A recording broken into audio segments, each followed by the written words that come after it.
Hi, I'm Cautex, and on this episode of the latest in Warrior Theorycrafting, I'm going to be talking about the nerf to the Fury version of Sinful Surge that was just announced earlier today. Sinful Surge is the new Venthyr-only legendary power that adds time to your active recklessness each time you use condemn.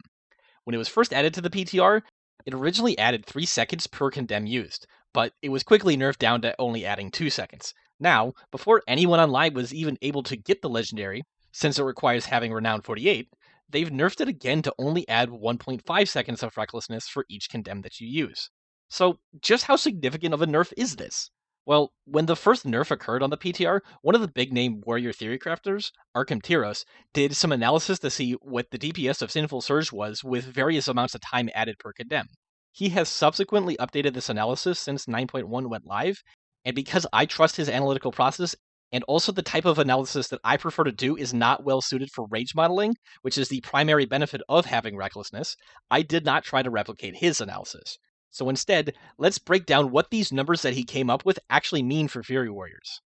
First, this is going to result in a roughly 3.5% nerf to overall DPS relative to Sinful Surge adding 2 seconds of recklessness.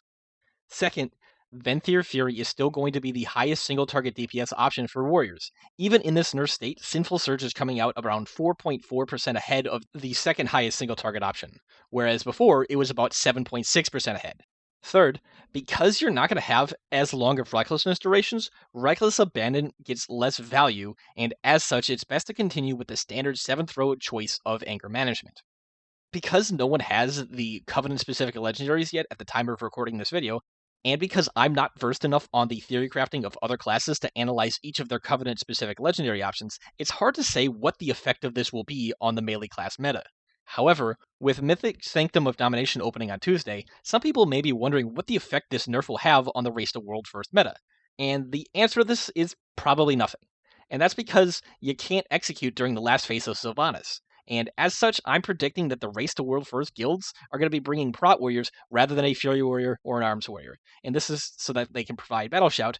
And this is further benefited by the fact that Necrolord works pretty well for Prot Warriors, meaning that if my suspicion is right about them bringing Prot Warriors for the buff, I also predict that they're going to be Necrolords so that they can provide the banner buff as well as Battle Shout. Long story short, this nerf doesn't really change much, but it's kind of weird that they did the nerf now rather than after all the testing that was done on the PTR, but as always, tell me why my opinions are dumb. Alternatively, if you have any ideas for topics that I should be researching for the next episode, or if you've done some theory crafting yourself and would like me to highlight your findings, then let me know in the comments. Lastly, I just want to say thank you for watching this video, and subscribe for more.